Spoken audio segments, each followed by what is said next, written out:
kita masukkan ke dalam media tanamnya seperti ini. Oke. Kemudian kita aduk rata. Jadi usahakan pakai tangan ya. Mengapa begitu? Halo semuanya, assalamualaikum. Ketemu lagi kita di channelnya Hobi Bunga. Gimana kabarnya hari ini? Sehat-sehat semua? Tetap semangat. Oke, jadi hari ini kita akan berbagi cara merawat aglonema agar dia tumbuh subur dan rimbun seperti ini. Gitu ya. Jadi dia subur, warnanya cerah, dan daunnya rimbun kayak gitu. Nah, gimana caranya? Oke. Jadi di sini ada beberapa aglonema, ya. Seperti teman-teman lihat, ada Suksom Jaipong, ada butterfly, Lady Valentine, dan Venus ya. Semua warnanya cerah dan daunnya rimbun. Kita lihat lebih dekat. Ini Suksom Jaipong, stang pendek. Yang ini butterfly, ini Lady Valentine, kemudian ini namanya Venus. Lihat, Venus warnanya semerah ini. Bayangkan hampir semerah Suksom tuh. Perhatikan. Nah, gimana caranya? Langsung aja. Jadi kita solusinya satu-satu ya. Solusi agar daunnya menjadi cerah seperti itu adalah dengan cara dijemur. Jadi ini nggak pakai nutrisi atau apapun ya. Jadi cukup dijemur di pagi hari dengan sinar matahari secara langsung. Itu aja udah. Jadi nggak pakai tambahan apapun. Karena cahaya matahari itu membuat warnanya menjadi lebih mengkilap seperti itu. Dan menjadi lebih tua. Jadi kalau misalkan hijau, hijaunya hijau tua. Kalau merah, merah tua kayak gitu ya. Jadi warna itu lebih tua kayak gitu, lebih pekat dia kalau dijemur.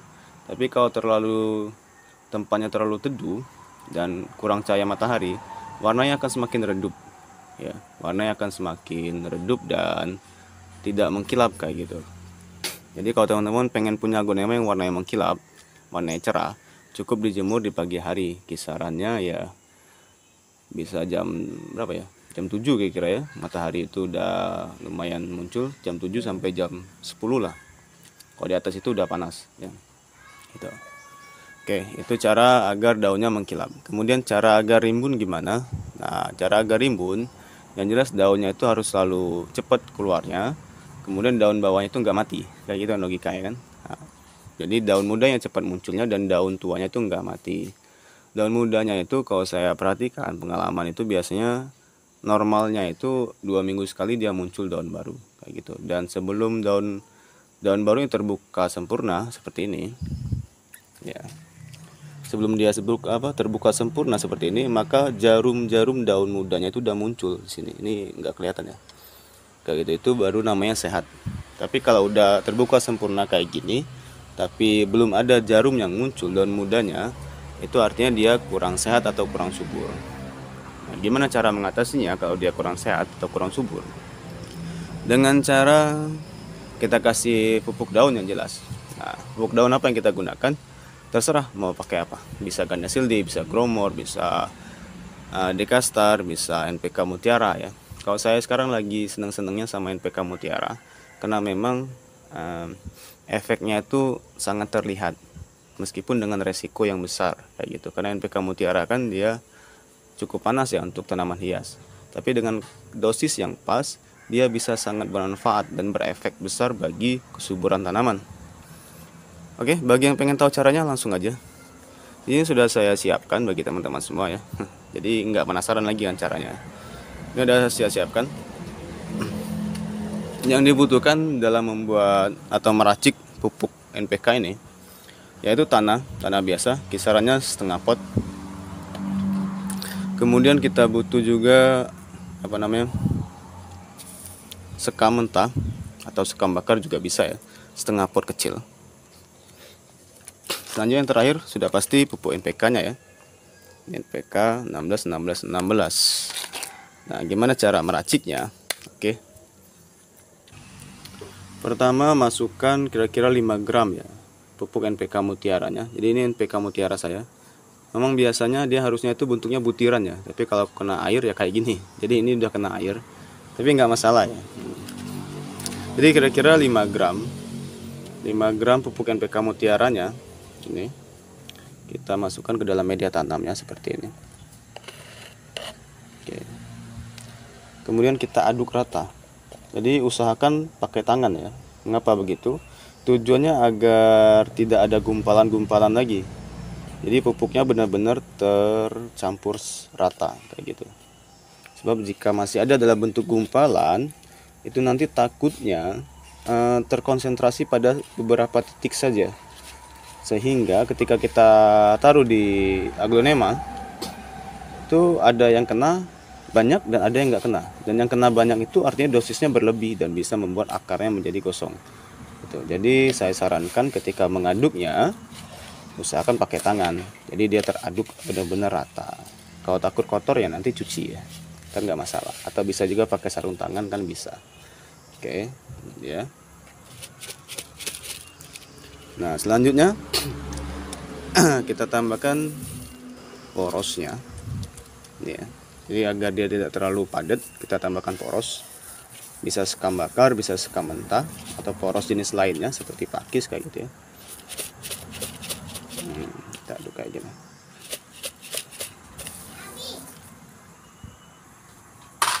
Kita aduk rata lagi kayak gini.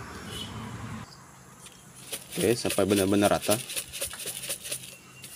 Nah, kalau udah rata kayak gini ya, selanjutnya tinggal kita taburkan ke bagian atasnya.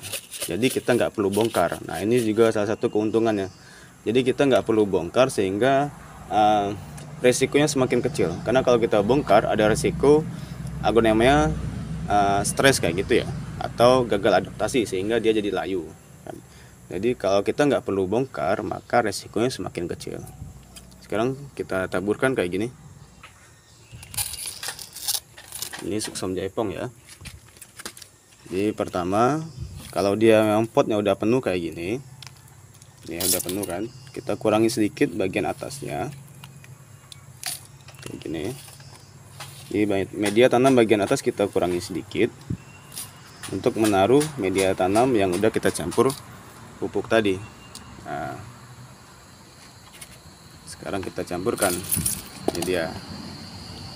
Oke, ini media tanam yang udah kita kasih pupuk tadi, kita taruh bagian atasnya.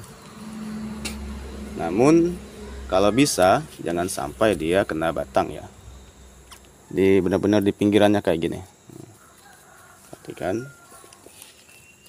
Jadi hanya di pinggirannya ya. Mengapa begitu? Karena memang NPK ini cukup panas, bahkan sangat panas sebenarnya. Karena saya pernah coba dan akhirnya gosong. Itu pernah pada aglonema ya.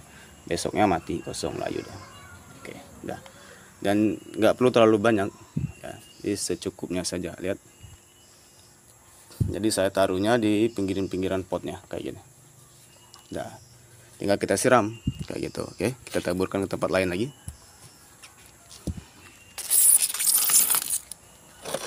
Taburkan di sini pada butterfly-nya. Kalau memang media tanamnya itu belum penuh, bisa langsung kita tambahkan seperti ini ya. Lakukan ini 1 bulan sekali saja, jangan terlalu sering. Karena 1 bulan sekali itu udah cukup. Dan ini enggak hanya pada aglonema ya, tanaman hias lain juga bisa. Calathea, begonia, apapun lah bisa. Bahkan untuk cabai pun bisa ya, bahkan sangat bagus ya. Nanti saya tunjukkan hasil dari cabai yang dikasih NPK ini.